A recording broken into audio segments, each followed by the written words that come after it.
Yo, my people, them, it's your boy Trist Taylor. I'm back with another episode of Brand Therapy Podcast where we discuss businesses, brands, and experiences in a therapeutic conversation. To everyone that has been joining us over the last few episodes, make sure that you are subscribed, make sure you're liking, and make sure you are sharing. Now, today, we have an amazing episode. I say that all the time, but today's episode has been overdue.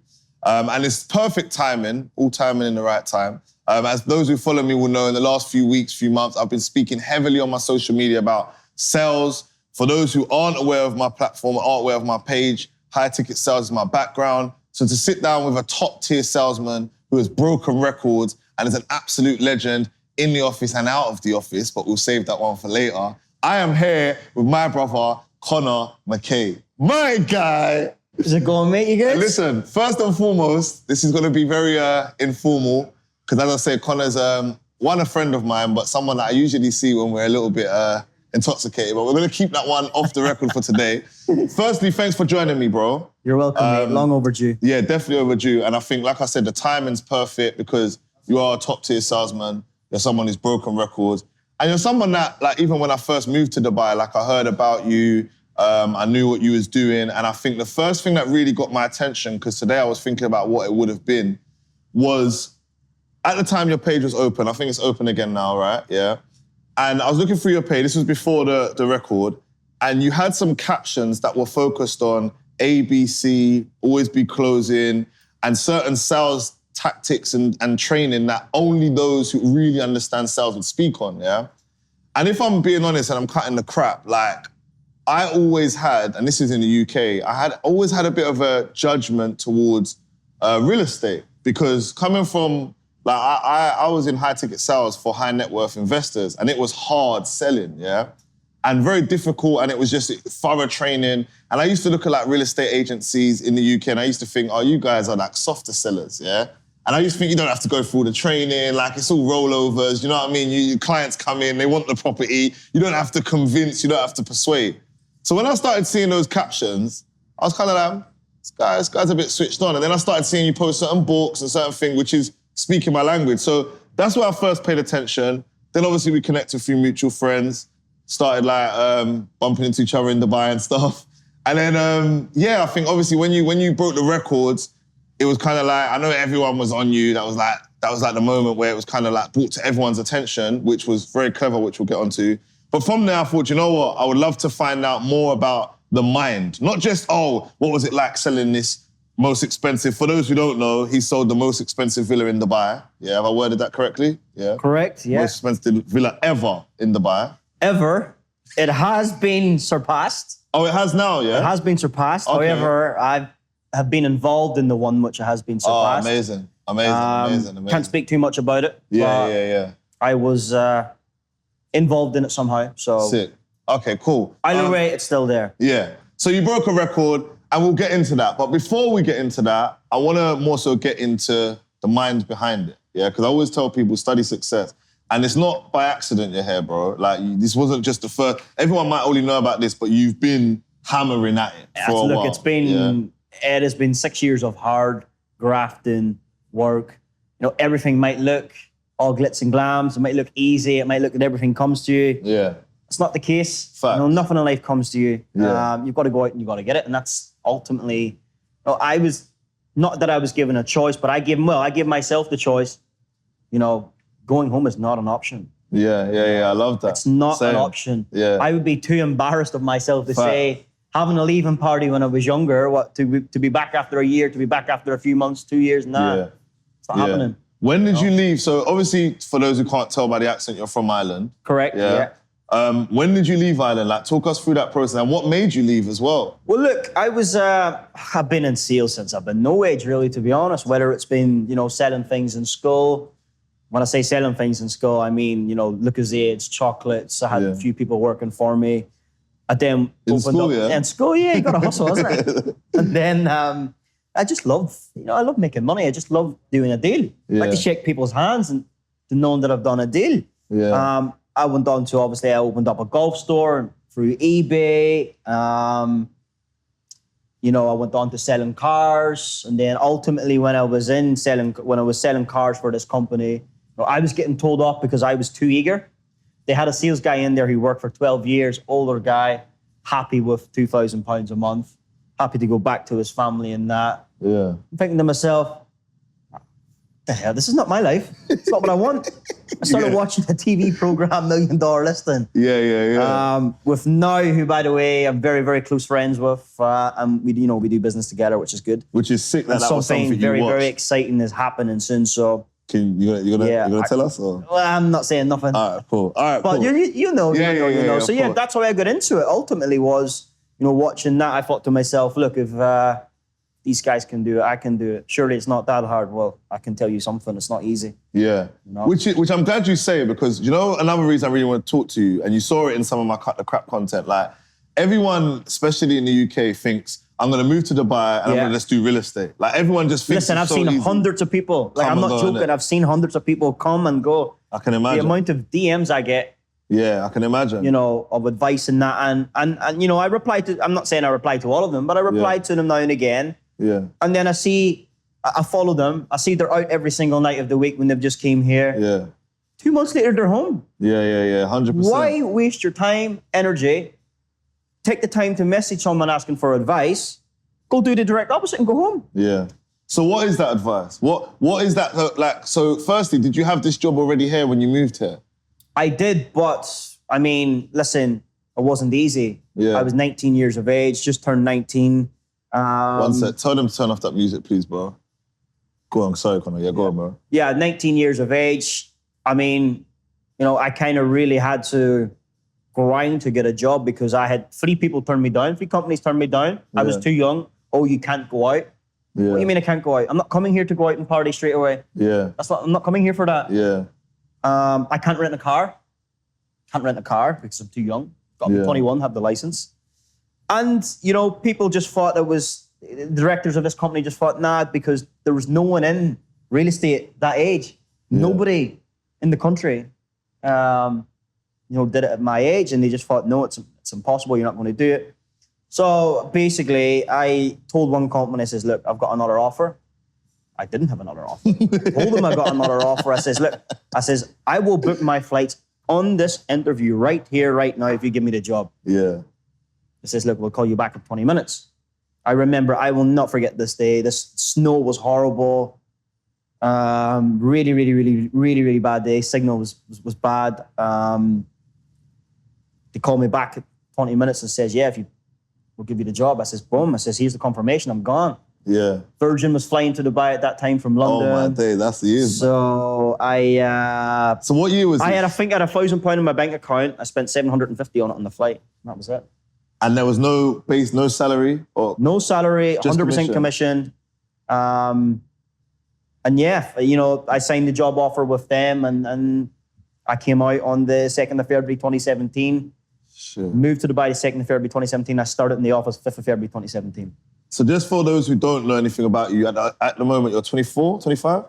25. 25. I had to think myself there. So 25 Getting now, old. when you came, you was 19. Yeah. So you came here, look, a lot of the stuff you say I relate to, but the people watching it might not. So what made you think, I'm gonna go for this with no salary, and you hadn't really done sales before? Because at that point, had you learned sales formally? Had you been trained? No, I was never professionally trained on, how to close or sales or the actual sales process. Yeah. We did have one consultancy firm who came in the car sales, but if I'm being honest, I mean, it was a load of rubbish. Yeah. They were saying these things and I didn't believe in what they were saying. I was still doing what was working for me because it's got to work for you, right? 100%. I can sit and go over a process here and tell you the way to do it A to Z, but if you're not comfortable with it and if it doesn't work for you, it doesn't work for you. 100%.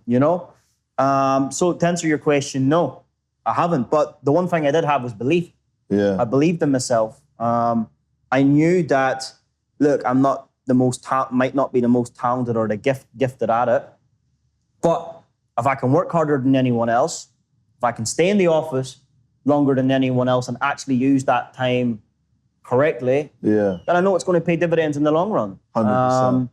So I believed in myself. Yeah, I did. I genuinely went to Dubai with the belief that I am going to say what I'm going to do. Furthermore, are you even subscribed to my channel? You're sitting here about to watch this episode full of gems and about to learn everything you need to learn to level up and build a brand for yourself. But are you subscribed to this channel? If not, click the subscribe button, click the bell notification, and you will never miss another episode of this again. Simple as that. And at that point, really, all you had was a little bit of success from sales in car sales, $1 million listing. Was you like into like personal development and motivation and reading Nothing. books? Or... No. That's mad. I never read any books. So okay. I never watched any YouTube channels, to be honest. So all right, at that age, what was your idea of success? Like, why did you want money? Had you seen someone with money? Had you grown up seeing anyone around you? What was your idea of like success? Yeah.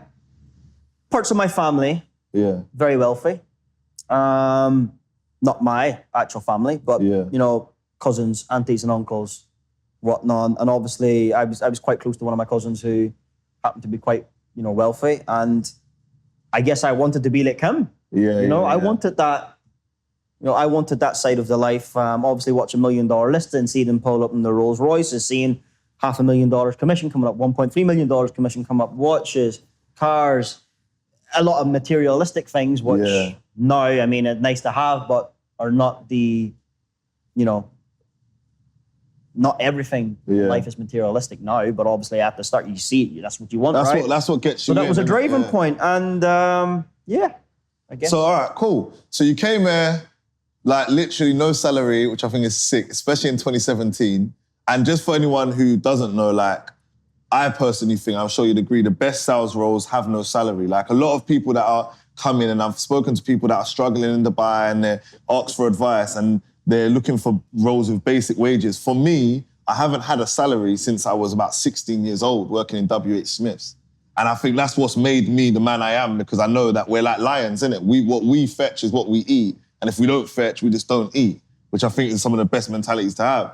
Absolutely. So you've come here, started out. How did it go at the beginning? Because I'll be honest, like we're gonna get to the litness, but I know, and we've got mutual friends, and I know people who've worked around you. I know, and this is why I rate you even more than just what you've achieved, is that I know you actually have been through the hard times and in Dubai, which I talk a lot about.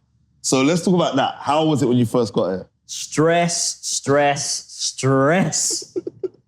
I was honestly, I mean, there was a few times where I was on the edge of, the easiest thing to do is obviously go home, get your parents to book you a flight and go home, right? That's the easiest thing to do. And, you know, there has been times when I first moved over, I lived in a maid's room, first and foremost. Shit. Yeah, talk that shit, man. I lived in a maid's room, and for anyone who doesn't know what a maid's room is, it's literally, it's like a prison cell. Yeah. It's like a, I'm not saying it's like a prison cell, but no, I'm saying so the size of a prison cell, sorry. That maybe came out wrong. But very small, no window. I was in JBR. I think the rent I was paying at that time was 3,000 dirham, around 650 pounds, something like that. And obviously, when you are new to Dubai, Dubai's very expensive. I was never used to paying rent. I was never used to paying bills, paying phone bills, I had to pay taxis to get from my viewings and everything, so I didn't experience that before. And obviously I was burning through of what little money I had. I had £5,000, which my mum lent me. And, I had to pay, obviously, a 1 month rent up front and whatnot. So I was, burning through money. And there was times where I could not even pay the 3,000 dirham for the rent. Yeah. And the stress that financial gain or not gain comes to you is honestly, I would not wish that stress on anyone, man. It's, but to be honest, I did still go to bed at night, albeit worrying like hell, but that when I woke up that morning again, it's a new day. Yeah. So thankfully for me, I feel like I was always able to see it's a new day. It's a new day tomorrow. Yeah. We go again. Yeah. And still to this day, I have that mentality, and I think that's probably what has helped me through those difficult times. I think if I wasn't able to wake up the next day and treat it as a new day with positivity, then maybe things would be different. Maybe I would be back home. I love the fact you said that. Yesterday on my socials, I said I had a consultancy with someone, and he said, I just need to make money, and as soon as I make money, my mind will be all right. And I had to stop him and say, it doesn't work that way around. Like, people think that you make the money and then your mind's all right, but you don't make money until your mind's all right. So you saying you waking up every day, it's all mental, bro. If you're waking up stressed every day and You know, and then you're coming across as stressed. You're coming across as desperate. 100%. And that is the position that you do not want to be in any sales environment, or not just any sales environment, just being around friends. Yeah. You know? 100%. You know, what are you doing for lunch today? I'm not too sure. Maybe just get something later on at night. Do you know what I mean? Yeah. 100%. That's what it was like. Yeah. Genuinely, that's what it was like. Yeah. No, 100%. And I'm glad that you can even like connect with that, because I think some people look at the people that are at the top and they think, no, but it's because he's got the money. But it's always the mind. And I can tell that about you anyway. I know your mind has been in the right place. So going through that period, when did it... Well, firstly, I want to say what people will think. If it was hard for you, how did you carry on going? Yeah, okay, meant like, let's cut the crap. The mental stuff helps, I agree. But what did you actually do to stay going and to keep going? And because Dubai's not cheap, you wasn't having a salary. So what was it that changed for you? Where was it that changed for you? I think for when it changed for me was...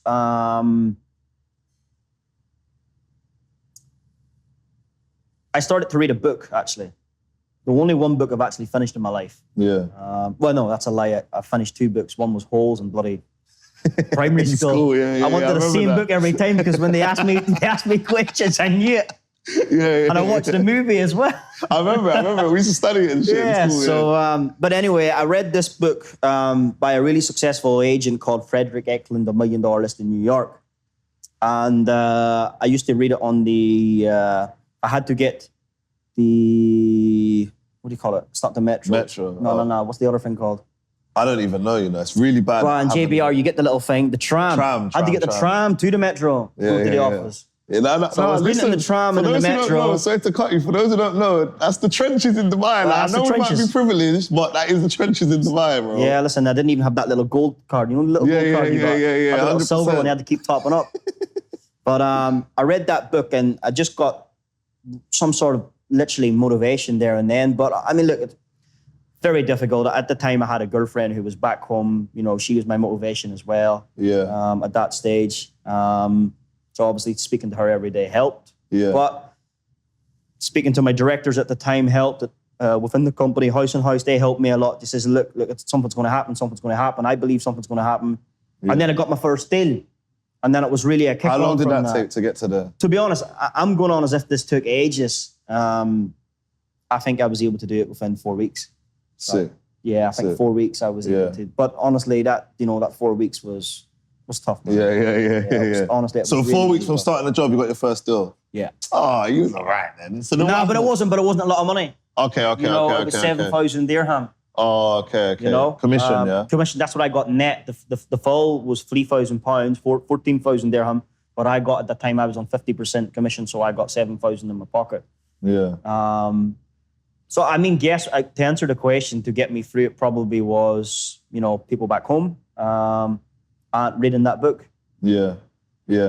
Okay, so then you done your first deal. How long was it from your first deal to a flow of things? Because I remember my first deals. I would say probably 3 months. Yeah. Probably was about 3 months after where I started. Because when you do your first deal, you haven't really worked out how you did it, why you did it, you just did it. Which is good for the confidence, but then you start having a bit of a mental battle because you're starting to work out, can I do it again? How did I do it? Was it a certain suit that I wore? Did I use my left hand instead of my right hand? Like, it's a proper mental game, isn't it? Yeah, I used to be fair, when you say was it a certain suit, I used to think it was maybe a shirt. See? Yeah. So I used to go get the shirt bloody washed in irons. Yeah. All the time, there, man. So, I've been there, man.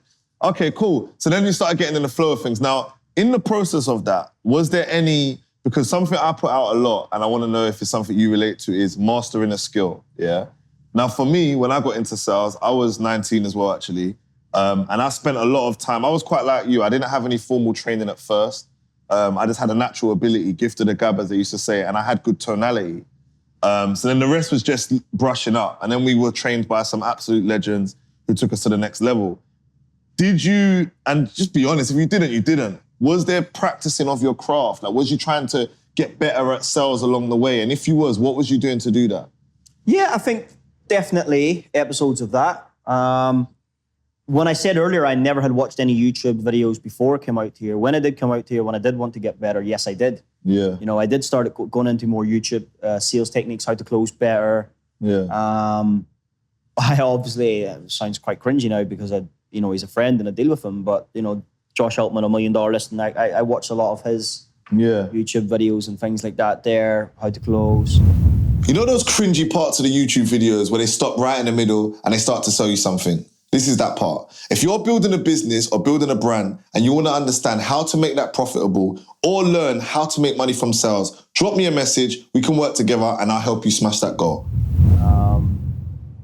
And yeah, it was just, really YouTube, to be honest, which really helped me. And I think the most important thing I'd done, which took me to a different level or maybe a higher level of sales and of ability, was shadow the best broker who was doing who was making the most money, who was doing the most deals. No, I wasn't jealous. I wasn't frightened to say, like, can I go with you? 100%. Pick me on a view and I want to see what you do. Yeah.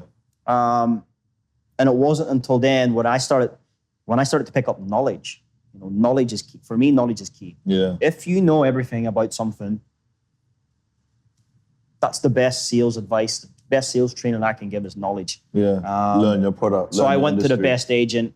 He wasn't in the company of my company, but he didn't mind. He appreciated it. Yeah. And when I was going for listings, trying to get into the higher end of the market, his name kept coming up, man. It was impossible to get listings. It was like, oh no, I'm with him. I'm thinking to myself, if I hear this guy's name one more fucking time, I'm gonna go crazy. Yeah. So I call him and I'm like, Lee. I says, what are you doing that I'm not doing? He says, I've been here 10, 12 years. Lee's my best friend now. But at the time, business you didn't partner know him. now. I didn't know him. That's it. And I was like, what are you doing I'm not doing? So I went and met Lee and, I went on viewings with him and, we built up a really good level of trust and, that really, really, honestly, probably, that was the best help I've ever got. Seeing it live, innit? Seeing it live. Actually seeing it. Seeing what he's saying, ultimately learning a lot about the knowledge about the area which I wanted to do and what the area was starting to do well in. Yeah. Yeah, because it's important to know especially here from the guys that I know that do real estate, you've got to know your patch. Got to know everything. Yeah.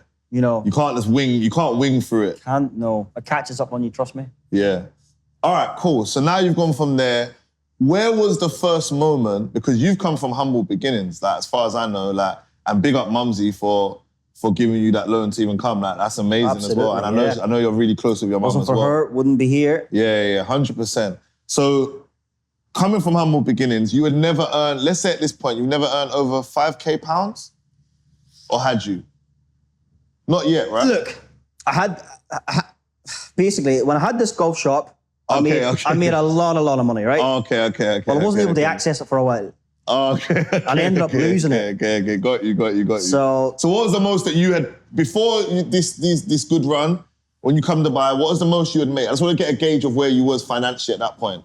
Oh, listen, way before real estate, I had about £72,000 sitting in a PayPal account, which I couldn't access.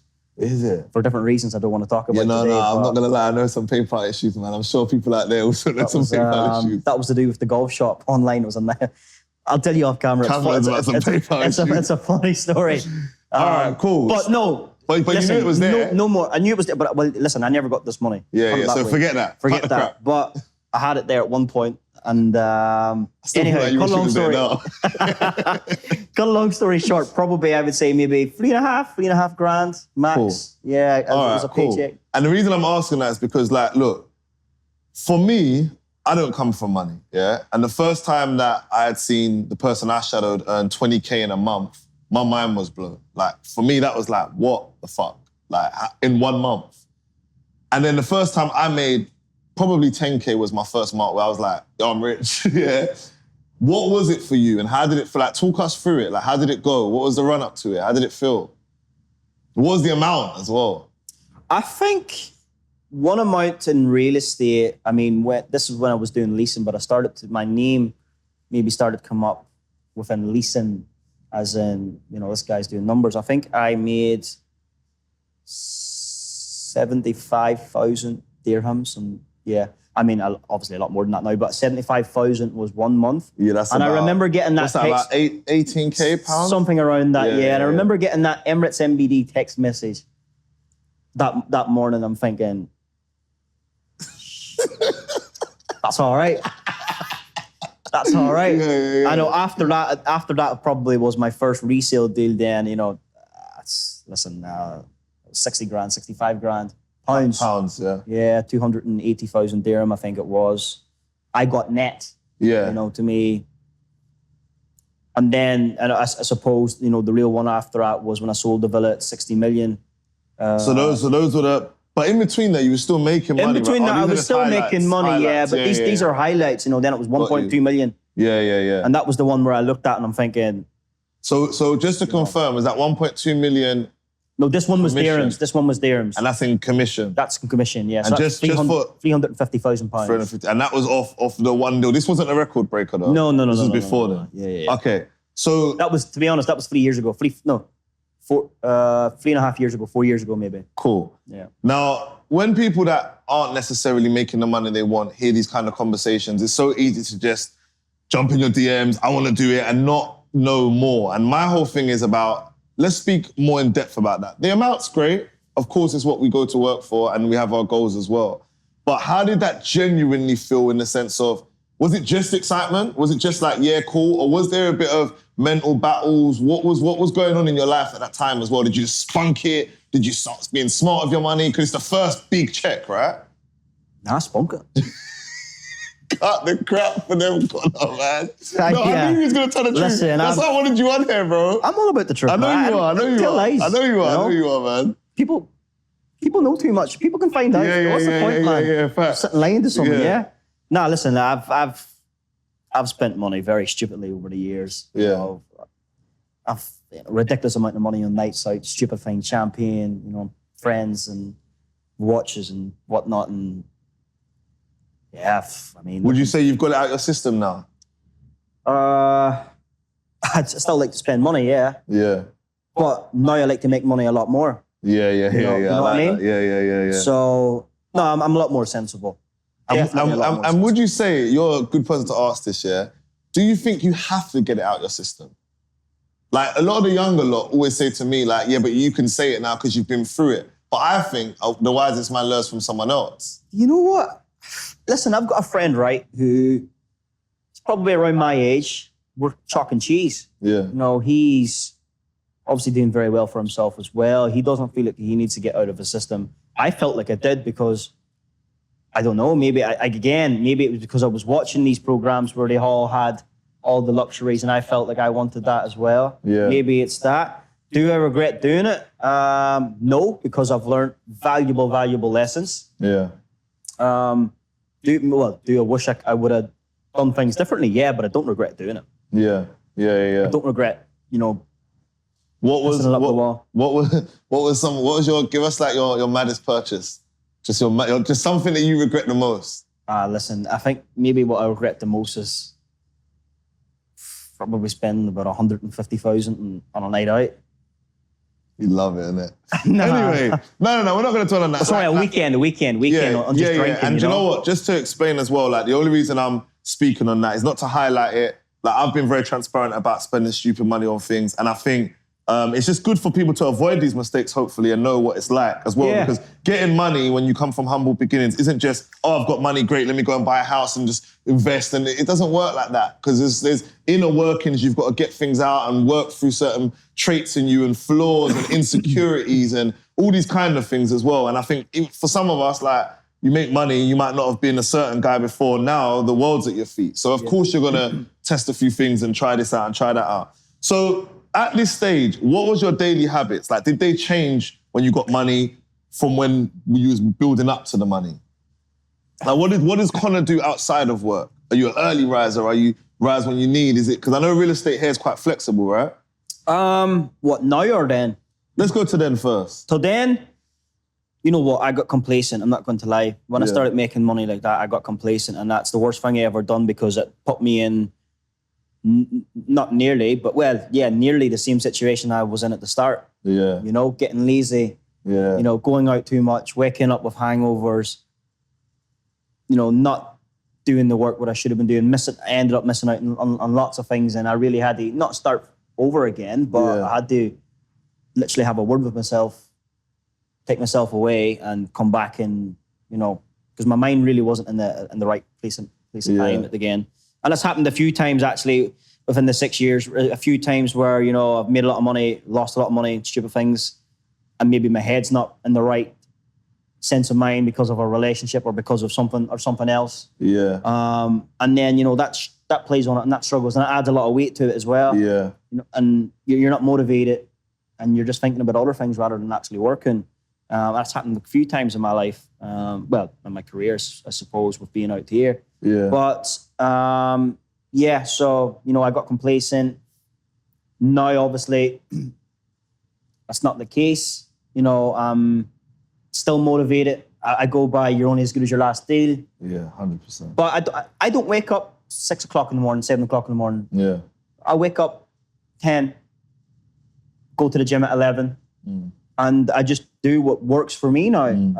And that seems to be working well with me. Yeah. You know, you'll see all these billionaires and whatnot and these successful people. Maybe it is the way to wake up at this time.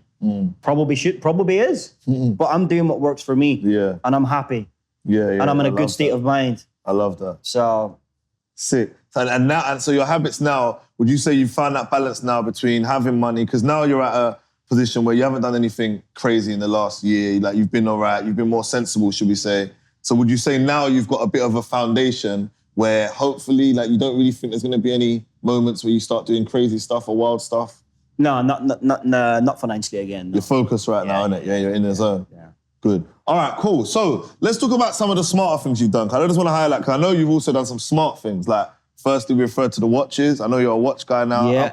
It's actually been Bought a lot of sick watches. From an investment point of view, and from for me, getting into watches was investment, but it was also about growing as a person and starting certain conversations. Like, we was always taught that a man judges a man by his watch. And I don't mean that superficially, but I mean in the business world, especially in sales, you walk into a nice restaurant, you walk into a nice room, someone's gonna weigh you up by your watch. So that was the thing for us. Now it's all like what looks cool on Instagram and all this kind of shit. But I know you're like me. I don't give a we bollocks appreciate about watches on Instagram. Yeah, we That actually stuff, like you know? watches for the stories. I prefer my client to tell me, oh, I've got the same.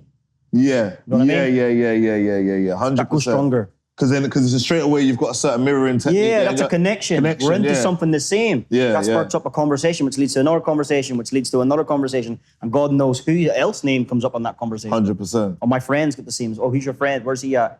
Where does he live? Is he looking for something? Is that how you network? Literally. You're a serial networker, right? I just, you know, I love it. Yeah. And once I started to network more, listen, I done a big deal this year from a beach club. Met a guy in a beach club. Sick. Boom. A few months later, Yeah. 30 million dirham deal. That's what, $7.5 million deal from a beach club. Yeah. And that's... People think I go out too much. I'm not too sure. No, do you know why I love that? As Roy King says, do me a favor. Yeah, 100%. Because I think I always, like anyone that I had talked sales to and been in a sales environment with, we always spoke about being in the right environment. Yeah. Because the opportunities you can open are, and I think sometimes people looking at Dubai, they get confused. Like, yeah, sometimes you will see us out, you will see us beach club. But a lot of the time, same for me, bro. Some of my best connections have come from being in the right place at the right time. Correct. And knowing how to utilize that as well, being key as well. Of course, yeah. So another thing as well that I saw like from the outside that sort of piqued my attention, yeah, and you might not want to talk about this. If you don't, no problem, my brother, yeah, is you had a special client by the name of Hushpuppi, yeah? Now, just to give some background, yeah, in the UK, Hushpuppi was someone that, before obviously the controversy, like he was spoke about a lot, especially in the sales industry. Very well known. Yeah, let's be honest, like in the sales industry, it isn't all about materialistic stuff, which I want to get to in a bit with you as well, but the materialistic stuff is spoke about, we're motivated by money, it's a money-driven industry, yeah? What was that like?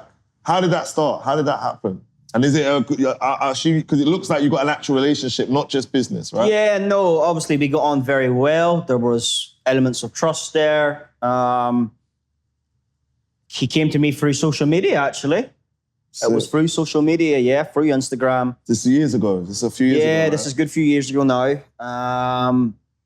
I think he respected me a lot because I was honest. I cut the crap. No bullshit in between. Yeah. And, you know, obviously he knew I was knowledgeable and whatnot, etc. And a lot of people don't reply. Yeah. You know, a lot of people forget. I don't forget. You know, I'm on the ball, send a message, someone calls me. If I don't answer, I call back. Yeah. You know. So, yeah, I mean, look, it was through social media. He says what he wanted and whatnot. I was like, yeah, look, I'll help you out, no problem. And really that was it. So, you know, he would always ask, oh, come out with me tonight, blah, blah, blah, blah. It was a business relationship. Yeah. Don't think it was any more than that, to be honest. Yeah. Do you, I mean, on my birthday, he did send me Gucci shoes. the Gucci master, of course he did. But yeah, I don't think it was anything more than that. Sick. And does that happen a lot? Do a lot of your clients like invite you out and stuff like that? Yeah, now they do, yeah, because my clients are not my clients, they're my friends. Yeah. You know? And once you're literally on a friendship level, listen, the most important thing is keeping their hearts where their money is. Yeah. You know, if you go up and you want to sell someone something just for the sake of making a few quid, it's not a relationship. It's not a relationship, you know? I build relationships now. So yeah, they are my friends. For example, one of my best clients this year, he's literally an unbelievable friend. You know, I'm very close with his wife. I'm very close with him. His daughters know me. His son knows me. Sick. You know, I could go to their house anytime if they're not there. Go south of France, literally. What's been your best purchase so far? What's been your favorite purchase? What's made the most sense? Like, talk us through your collection. Oh, listen, I've got established quite a few now. I think one for me, which I won't forget, I bought, in fact, I tried it on the airport. You know what, maybe I still have the picture of it. Yeah, man, show me, man. In Heathrow, when I was boarding to go to Dubai. So you've got this one now or you're about to get it? No, I've got it. I do, I've got the picture. Let me see.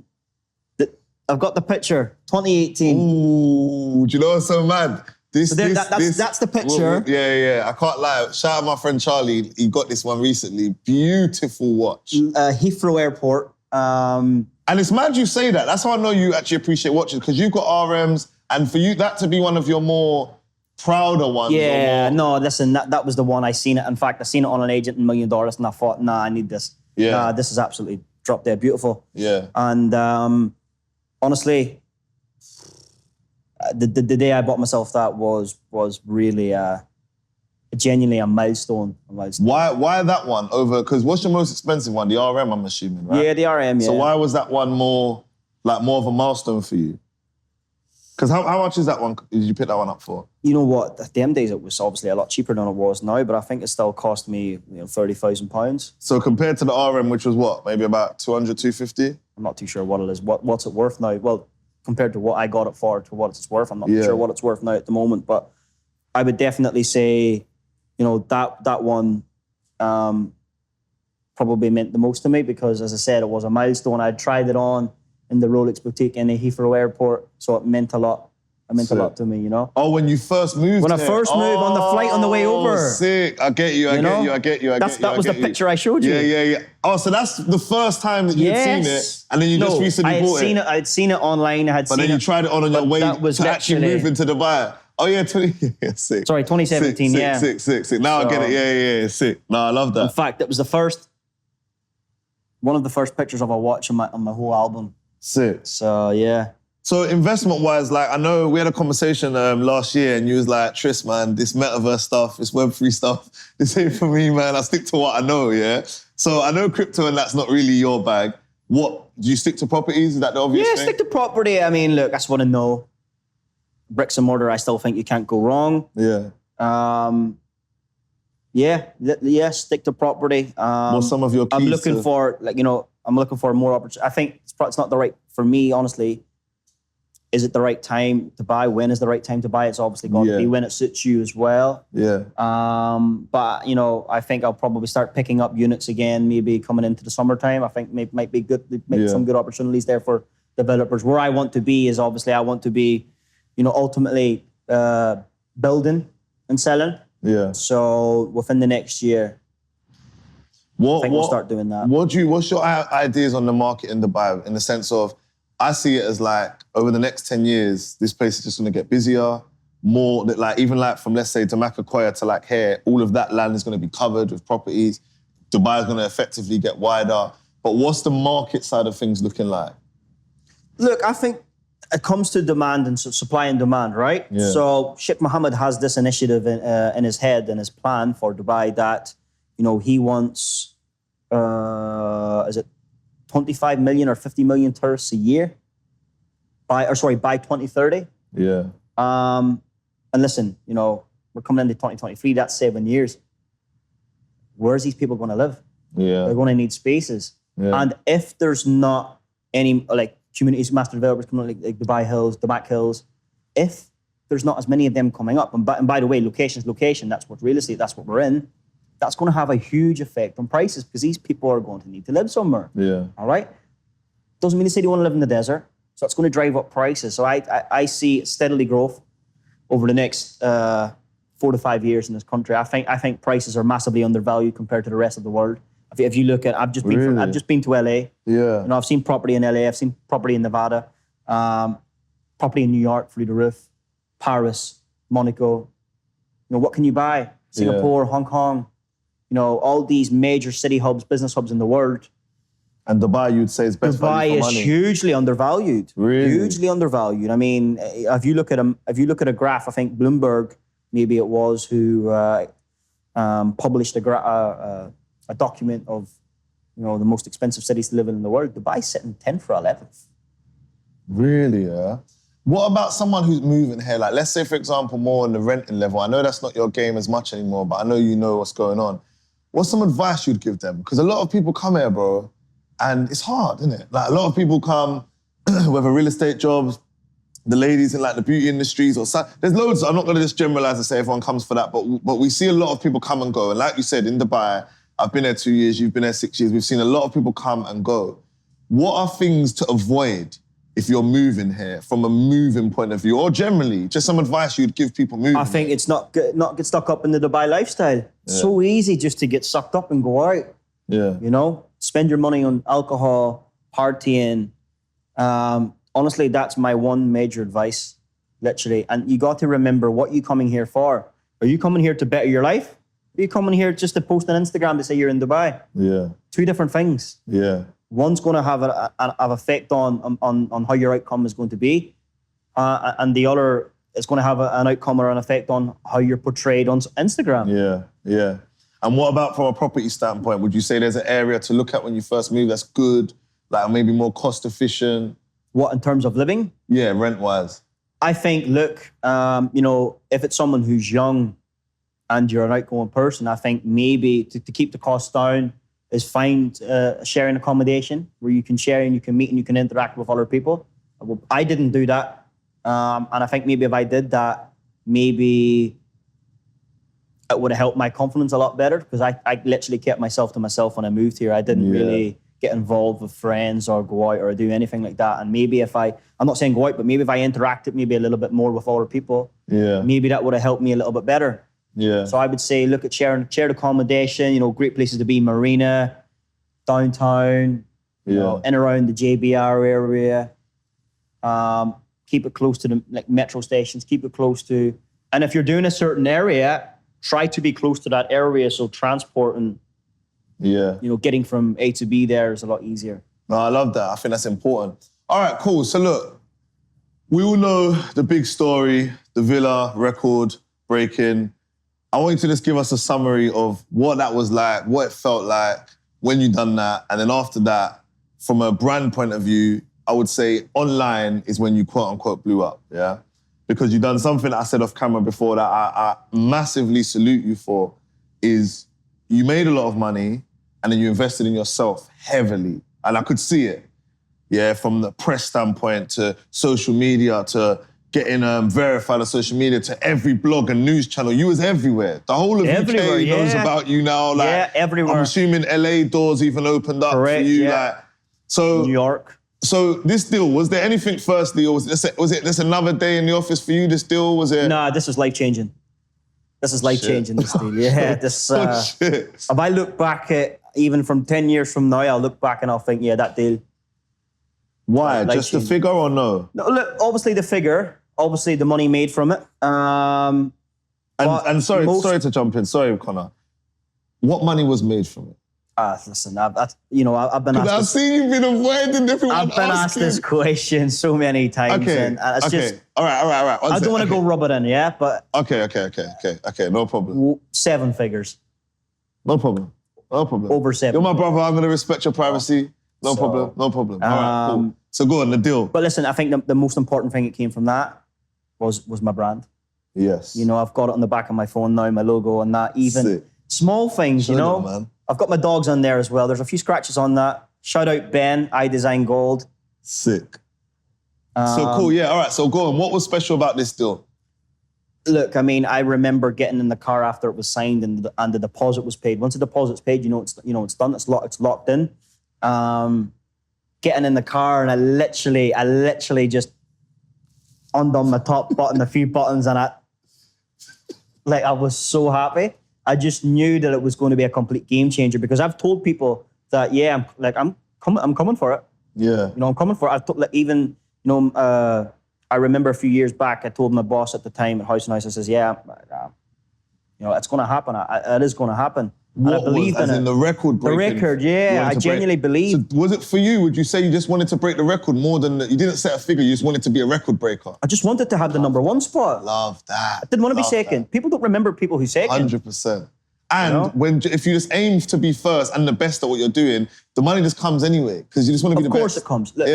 Look, money is on all sides. That's great, but people know that you've done that and you hold that. Yeah. For me, it's obviously a lot better. But as I say, look, no, this deal changed my life completely. Obviously, it was picked up by all the major publishers, news outlets across the world. We're talking, Bloomberg. Yeah. Talking, news channels in America, CNN. We're talking BBC, ITV, God knows, everywhere in every country just picked it up, and I think it really put Dubai on the map as well. Yes. It's done a lot for Dubai, not just for me. Yes. And I think that's where a lot of... Dubai was proud of you as well, man. Something to say as well. Like, I think so, yeah. People that watch my podcast, a lot of them are UK-based and they don't realize, like, in Dubai, we have got a sick community and obviously we've got a lot of mutual friends that were in similar circles. Yeah. Like, people were so proud of you, bro. Like, everyone, man. You know how everyone is like everyone was just like, yes, it was a win for all support. of us. Obviously, there's people, who speak a little... There must be haters. Speak a lot of crap, right? Yeah, there must be, yeah. But people don't... But what kind of haters, though? Like, what can someone... There's always haters when people do well. Wow. What can they say? That someone gave you the deal or something? Like, listen, yes. What? Yes. No way. Oh, that's not his deal, it's someone else's deal, or that was given to him. Honestly, listen, I don't listen to it. Yeah. Because I know the facts. Yeah. It doesn't bother me. Yeah. It doesn't bother me.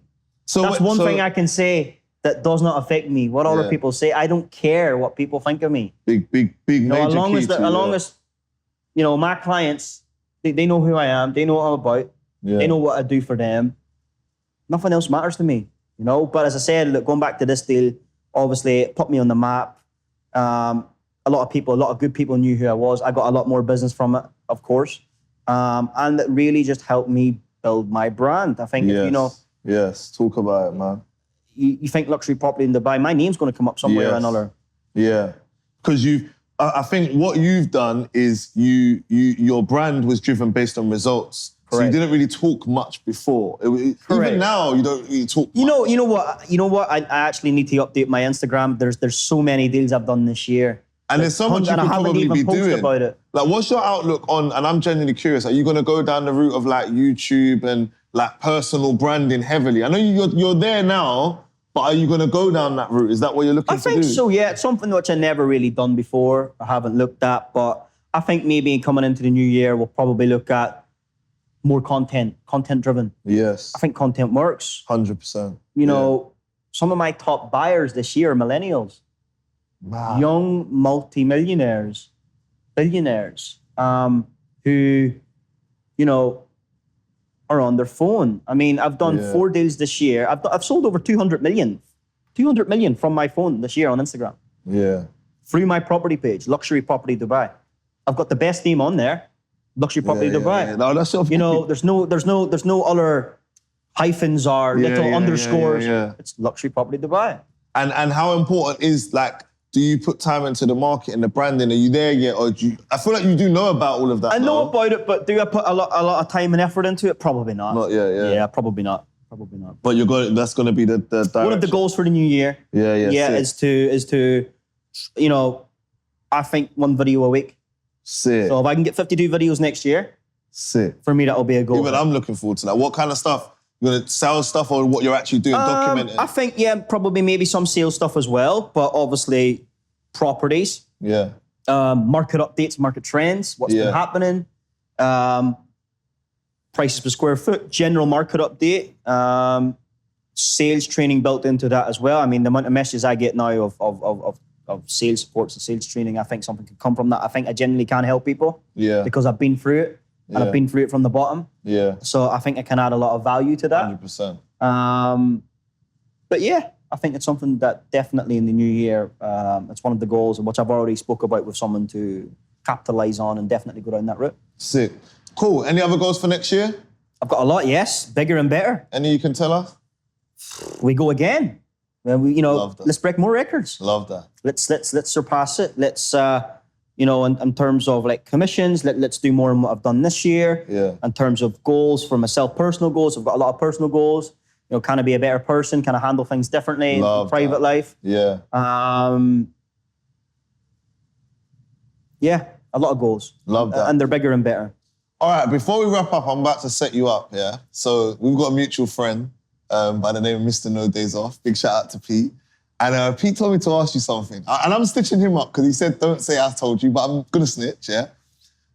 I'm going to go about it by saying this. So something happened to me in sales, yeah? One day I came into the office, first time I ever made 20K. I was about to get promoted. And that same day, we had what's known as a clawback. A client basically changed their mind on the investment. And my money that was on the board literally got wiped off the board, yeah? I think you know where I'm going with this, yeah? I've had this happen so many times, that's the problem. And for me, I think it made me as a person because, as I said, it meant that my promotion was delayed for 6 months. I literally lost near enough 20K in a day, and it was just a horrible feeling, and I had never done that before. Now, I know you've had experiences like that before. A lot. And I've heard about a specific one, and I just want to know, like, not so much like what happened, well, we'll say what happened, but how did you deal with this? Because I think that's where the strength is. Now, something about beginning of the year, you hit the year target straight away already. Yes. Just give us that before we go. We'll wrap up after this, but what happened? Oh man, that deal, honest to God. So I'll never, ever, ever, ever, ever forget this in my life. Commission was 1.32 million. 1.32 million. Shame.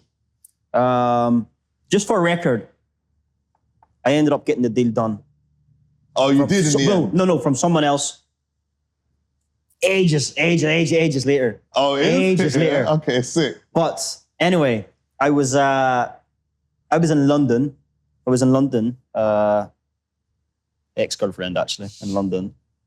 And You know what? I wish we signed had it more up. time I was with you, 'cause I want scanned. to talk to you about girls, but we can't. No. But no problem. That's Bad for the brand. It's bad for the brand. It's bad for the bad for brand. the brand. Anyhow, cut a long story short, I was in London when I got the scan copy through. Yes. Of boom, it's signed. I'm thinking, my days. It's not even New Year yet. Boom, target done all next year. 7 figures. Boom, let's go. What a way to start the year. Yeah. Oh, this thing got dragged on. Man, it was a whole hoax. It's a scam. No. Buyer was a scam. Oh, I didn't know that bit. He didn't tell Buyer me was a that. scam. No. Yeah. And how he scammed nothing.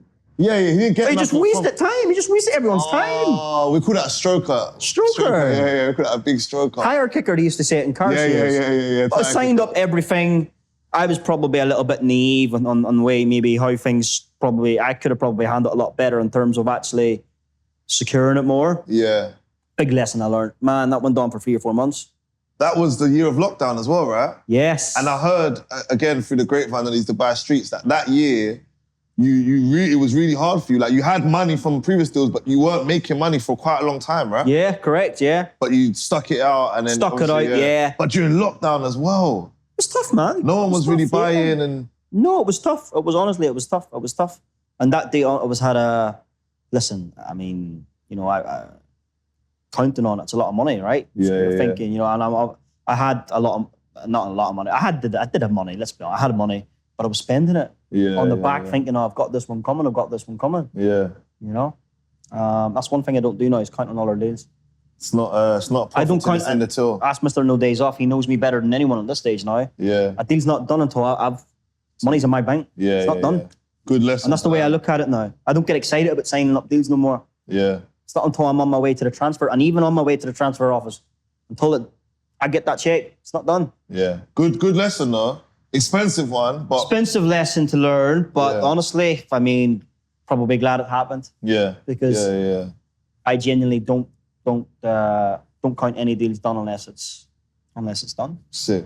Yeah. Bro, look, I know you've got a busy day ahead. Yes. I'm not gonna lie, definitely next year I would love to get you back on because I think we scratched the surface. But yeah, very good talk, bro. I appreciate you. Anything you want to tell people that's coming up or to look out for? It's cracking on, innit? It's cracking on, you don't really Let's care. see what happens. It's going to be an exciting Don't matter year. if you follow him or not. He's cracking on. Now, listen, check him out, Conor Mckay. I'll put obviously all his socials in there. Make sure you like, share, and subscribe. Let us know also your most impactful bits. I think Conor gave a lot of gems today for anyone getting into sales. If you are hungry and looking to get into sales and you need guidance, drop me a message. Drop Conor a message if you're looking to get into sales in Dubai. I'm actually putting together for the first 3 months of 2023 a sales masterclass, which is going to be a boot camp, real hard bullshit. So none of this soft shit. A lot of the stuff you've heard us talk about. Drop me a message. Other than that, always my pleasure. Brand Therapy Podcast. Conor. Love my brother. Over and out. Thank you. Thank you. Peace.